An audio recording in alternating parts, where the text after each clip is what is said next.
Friends, welcome back to my channel. Friends, ನೀವು ನೋಡ್ತಾ ಇದ್ದೀರಾ Kavita's Kannada recipe channel. Friends, ಇವತ್ತಿನ ವಿಡಿಯೋದಲ್ಲಿ ಒಂದು ಹನಿ ತುಪ್ಪನೂ ಯೂಸ್ ಮಾಡ್ದೇನೆ ಇನ್ಸ್ಟೆಂಟ್ ಆಗಿ ಮನೆಯಲ್ಲಿರ್ತಕ್ಕಂಥ ಸಾಮಾನುಗಳಿಂದನೇ ಬಾಯಲ್ಲಿಟ್ಟರೆ ಕರಗಬೇಕು ಆ ರೀತಿ ಸ್ಮೂತ್ ಆದಂತಹ ಒಂದು ಬರ್ಫಿ ರೆಸಿಪಿನ ತೋರಿಸ್ತಾ ಇದ್ದೀನಿ. ತುಂಬಾ ಸುಲಭವಾಗಿ ಇದನ್ನು ಮಾಡ್ಕೊಳ್ಬೋದು.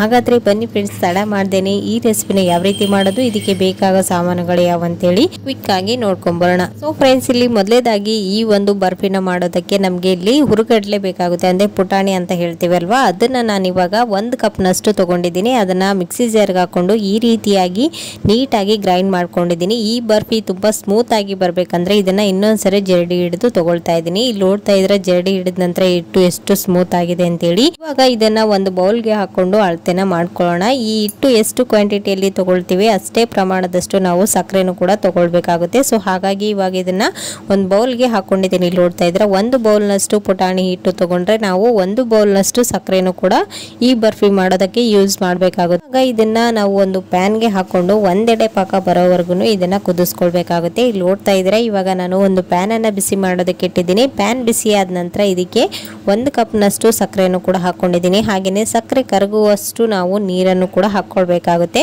ನೀರು ಕ್ವಾಂಟಿಟಿ ನೀವು ಎಷ್ಟು ಹಾಕೊಳ್ಬೇಕು ಅಂತ ಕೇಳೋದಾದ್ರೆ ನಾನಿಲ್ಲಿ ಸಕ್ಕರೆ ಮುಳುಗುವಷ್ಟು ನೀರನ್ನು ಹಾಕೊಂಡಿದ್ದೀನಿ. ನೀವು ಸ್ವಲ್ಪ ಜಾಸ್ತಿ ನೀರನ್ನು ಹಾಕೊಂಡ್ರೆ ಅದಕ್ಕೆ ಅಳತೆ ಏನು ಬೇಕಾಗಿಲ್ಲ. ಪಾಕ ಸ್ವಲ್ಪ ಲೇಟ್ ಆಗಿ ಬರುತ್ತೆ. ಈ ಬರ್ಫಿ ಮಾಡೋದಕ್ಕೆ ನಮಗೆ ಒಂದೆಳೆ ಪಾಕ ಬರಬೇಕು. ಸೊ ಹಾಗಾಗಿ ಅದು ಪಾಕ ಬರೋದಕ್ಕೆ ಸ್ವಲ್ಪ ಲೇಟ್ ಆಗುತ್ತೆ. ಸ್ವಲ್ಪ ಜಾಸ್ತಿ ಕ್ವಾಂಟಿಟಿಯಲ್ಲಿ ನೀರು ತೊಗೊಂಡ್ರೆ ಅಷ್ಟೇನೆ. ಯಾವುದೇ ರೀತಿ ವರಿ ಮಾಡ್ಕೊಳ್ಳೋದಕ್ಕೆ ಹೋಗಬೇಡಿ. ನೀರು ಎಷ್ಟು ತೊಗೊಳ್ಬೇಕು ಇಷ್ಟೇ ತೊಗೊಳ್ಬೇಕಂತ ಏನೂ ಇಲ್ಲ.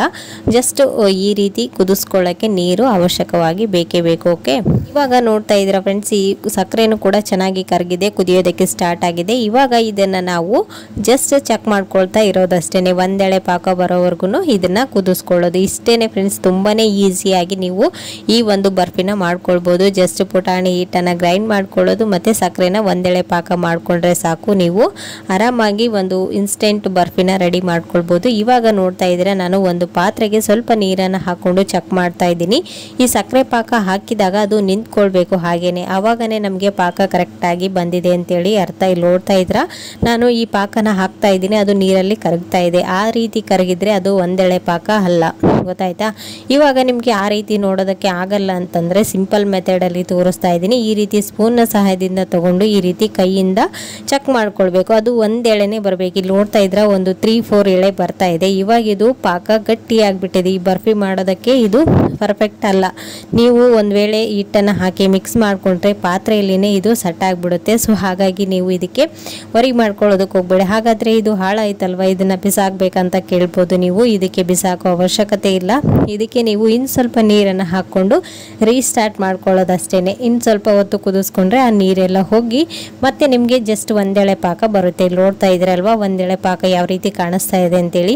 ಅಂಟು ಬಂದರೆ ನೀವು ಅದಕ್ಕೆ ಇನ್ನು ಸ್ವಲ್ಪ ನೀರನ್ನು ಸೇರಿಸ್ಕೊಂಡು ಕುದಿಸ್ಕೊಂಡ್ರೆ ಆಯಿತು. ಈ ರೀತಿ ಜಸ್ಟ್ ಒಂದೆಳೆ ಪಾಕ ಬರುತ್ತೆ. ಈ ರೀತಿ ಬಂದ ತಕ್ಷಣ ನಾವು ಸ್ಟವ್ನ ಕಂಪ್ಲೀಟ್ ಆಗಿ ಆಫ್ ಮಾಡ್ಕೊಂಡು ಬಿಡಬೇಕು. ಆಫ್ ಮಾಡಿಕೊಂಡು ನಾವು ಮದ್ದೆಗೆ ಗ್ರೈಂಡ್ ಮಾಡಿ ತೊಗೊಂಡಿರುವಂತಹ ಈ ಪುಟಾಣಿ ಹಿಟ್ಟನ್ನು ಬೇಗನೆ ಸೇರಿಸ್ಕೊಳ್ಬೇಕು. ಅಂದರೆ ಒಂದು 3-4 ಮಿನಿಟ್ಸಲ್ಲಿನೇ ಇದು ಬೇಗನೆ ಮುಗ್ದೋಗ್ಬೇಕು. ಇವಾಗ ಇಲ್ಲಿ ನೋಡ್ತಾ ಇದ್ರೆ ನಾನು ಫ್ಲೇವರ್ಗೋಸ್ಕರ ಸ್ವಲ್ಪ ಏಲಕ್ಕಿ ಪುಡಿನ ಹಾಕ್ಕೊಂಡು ಇವಾಗ ಫಾಸ್ಟಾಗಿ ಎಲ್ಲನೂ ಪಾಕದಲ್ಲಿ ನೀಟಾಗಿ ಮಿಕ್ಸ್ ಮಾಡ್ಕೊಳ್ತಾ ಇದ್ದೀನಿ. ಸ್ವಲ್ಪನೂ ಗಂಟುಗಳಿಲ್ಲಾರ ಥರ ನೀಟಾಗಿ ಮಿಕ್ಸ್ ಮಾಡ್ಕೊಳ್ಳಿ.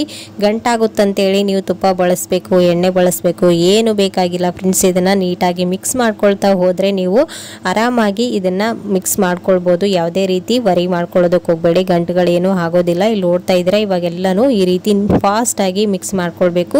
ನೀವು 5 ನಿಮಿಷ 10 ನಿಮಿಷ ಟೈಮ್ ತೊಗೊಂಡ್ರೆ ಅದು ಪಾತ್ರೆಯಲ್ಲಿನೇ ಸೆಟ್ ಆಗಿಬಿಡುತ್ತೆ. ಸೊ ಹಾಗಾಗಿ ಫಾಸ್ಟಾಗಿ ಈ ರೀತಿ ಮಿಕ್ಸ್ ಮಾಡ್ಕೊಳ್ಳಿ. ಓಕೆ, ಇಲ್ಲಿ ನೋಡ್ತಾ ಇದ್ರೆ ಇವಾಗೆಲ್ಲನೂ ಚೆನ್ನಾಗಿ ಮಿಕ್ಸ್ ಆಗೋ ಥರ ಒಂದೇ ಡೈರೆಕ್ಷನ್ನಲ್ಲಿ ನಾನು ಮಿಕ್ಸ್ ಮಾಡ್ಕೊಂಡಿದ್ದೀನಿ. ಇಲ್ಲಿ ನೋಡ್ತಾ ಇದ್ದೀರಾ ಒಂದು ಸ್ವಲ್ಪನೂ ಗಂಟುಗಳಿಲ್ಲಾರ ಥರ ನೀಟಾಗಿ ಮಿಕ್ಸ್ ಆಗಿದೆ. ಇವಾಗ ಇದನ್ನು ನಾವು ಒಂದು ಪಾತ್ರೆಗೆ ಸ್ವಲ್ಪ ತುಪ್ಪ ಅಥವಾ ಎಣ್ಣೆನ ಸವರ್ಕೊಂಡು ಅದಕ್ಕೆ ನಾವು ಇದನ್ನು ಸೆಟ್ ಆಗೋದಕ್ಕೆ ಹಾಕ್ಕೊಳ್ಬೇಕು. ಇವಾಗ ಇಲ್ಲಿ ನೋಡ್ತಾ ಇದ್ರೆ ಎಲ್ಲನೂ ನಾನು ಇದಕ್ಕೆ ಹಾಕ್ಕೊಂಡು ಸ್ವಲ್ಪ ಟ್ಯಾಪ್ ಮಾಡ್ತಾ ಇದ್ದೀನಿ ಅಷ್ಟೇನೆ. ಜಸ್ಟ್ ಟ್ಯಾಪ್ ಮಾಡಿಬಿಟ್ಟು ಬಿಟ್ಬಿಡಿ. ಇವಾಗ ನೋಡ್ತಾ ಇದ್ದೀರಾ ಎಲ್ಲನೂ ಒಂದು ಪ್ಲೇಟ್ಗೆ ಹಾಕ್ಕೊಂಡಿದ್ದೀನಿ. ಇವಾಗ ಒಂದು 5ರಿಂದ 10 ನಿಮಿಷಗಳ ಕಾಲ ಬಿಟ್ಟರೆ ಸಾಕು, ಬೇಗನೆ ಸೆಟ್ ಆಗಿಬಿಡುತ್ತೆ. ಓಕೆ, ಇವಾಗ ಇದ್ರ ಮೇಲ್ಗಡೆ ನಾನು ಸ್ವಲ್ಪ ಚೆನ್ನಾಗಿ ಕಾಣಿಸ್ಬೇಕಂತೇಳಿ ಸ್ವಲ್ಪ ಕೊಬ್ಬರಿನ ತುರಿದು ಹಾಕೊಳ್ತಾ ಇದ್ದೀನಿ. ಹಾಗೇನೂ ಕೂಡ ಯೂಸ್ ಮಾಡ್ಬೋದು. ಒಬ್ರೊಬ್ರು ಪುಟಾಣಿ ಕೂಡ ಹಾಕೊಳ್ತಾರೆ. ಗಸಗಸೆನೂ ಕೂಡ ಯೂಸ್ ಮಾಡ್ಬೋದು. ಓಕೆ ಫ್ರೆಂಡ್ಸ್, ನೋಡ್ತಾ ಇದ್ದೀರಲ್ವಾ ಎಷ್ಟು ಸುಲಭವಾಗಿ ನಾವು ಈ ಒಂದು ಪುಟಾಣಿ ಬರ್ಫಿನ ಮಾಡ್ಬೋದು ಅಂತೇಳಿ. ಇವಾಗ ನೋಡ್ತಾ ಇದ್ರ ಒಂದು ಜಸ್ಟ್ ಹಾಫ್ ಅನ್ ಅವರ್ ಬಿಟ್ಟಿದ್ದೀನಿ ಎಷ್ಟು ಗಟ್ಟಿಯಾಗಿ ಸೆಟ್ ಆಗಿದೆ ಅಂತೇಳಿ. ಇವಾಗ ಕೈಗೆ ಏನು ಅಂಟ್ತಾ ಇಲ್ಲ. ಇವಾಗ ಒಂದು ಚಾಕುನ ಸಹಾಯದಿಂದ ಈ ರೀತಿ ನಿಮ್ಗೆ ಯಾವ ಶೇಪ್ಗೆ ಬೇಕು ಆ ಶೇಪ್ಗೆ ಕಟ್ ಮಾಡ್ಕೊಂಡ್ರೆ ಆಯ್ತು. ಸೊ ಫ್ರೆಂಡ್ಸ್, ನೋಡಿದ್ರಲ್ವಾ ಎಷ್ಟು ಸುಲಭವಾಗಿ ಮನೆಯಲ್ಲಿರ್ತಕ್ಕಂಥ ಎರಡೇ ಸಾಮಾನುಗಳನ್ನ ಯೂಸ್ ಮಾಡ್ಕೊಂಡು ನೀವು ಒಂದು ಸ್ವೀಟ್ ರೆಸಿಪಿನ ಮಾಡ್ಬೋದು ಅಂತೇಳಿ. ನೀವು ಎಲ್ಲಾದ್ರೂ ಹೊರಗಡೆ ಹೋಗ್ತಾ ಇದ್ದೀರಾ ಗೆಸ್ಟ್ ಆಗಿ ಅಂತ ಅಂದ್ರೆ ಈ ರೀತಿ ಒಂದು ಸ್ವೀಟ್ ರೆಸಿಪಿನ ನೀವು ಇನ್ಸ್ಟೆಂಟ್ ಆಗಿ ಮನೆಯಲ್ಲೇ ಒಬ್ಬರೇ ಇದ್ದಾಗನು ಕೂಡ ಮಾಡ್ಕೊಂಡು ಹೋಗ್ಬೋದು.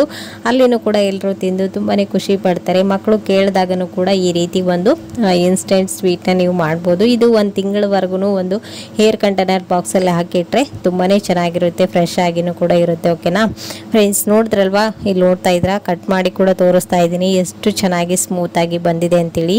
ತಿಂದ್ರೆ ತಿಂತಾನೆ ಇರ್ಬೇಕಂತ ಅನ್ಸುತ್ತೆ. ಉರ್ಗಡ್ಲೆ ಯಾರಿಗಿಷ್ಟ ಇಲ್ಲ ಹೇಳಿ, ಎಲ್ರಿಗೂ ಇಷ್ಟ ಆಗುತ್ತಲ್ವಾ. ಇದನ್ನ ನಾವು ಪುಟಾಣಿ, ಚಕ್ಕೆ ಅಥವಾ ಕರದಂಟು ಅಂತಾನೂ ಕರಿತೀವಿ. ಸೊ ಫ್ರೆಂಡ್ಸ್, ನೋಡಿದ್ರಲ್ವಾ ಎಷ್ಟು ಸುಲಭವಾಗಿ ನಾವು ಈ ಒಂದು ಬರ್ಫಿನ ಮಾಡ್ಕೊಳ್ಬಹುದು ಅಂತೇಳಿ. ನೀವು ಕೂಡ ಮನೆಯಲ್ಲಿ ಒಂದ್ಸರಿ ಟ್ರೈ ಮಾಡಿ ಹೇಗೆ ಬಂತು ಅಂತೇಳಿ ನನಗೆ ಕಮೆಂಟ್ ಅಲ್ಲಿ ತಿಳಿಸಿ.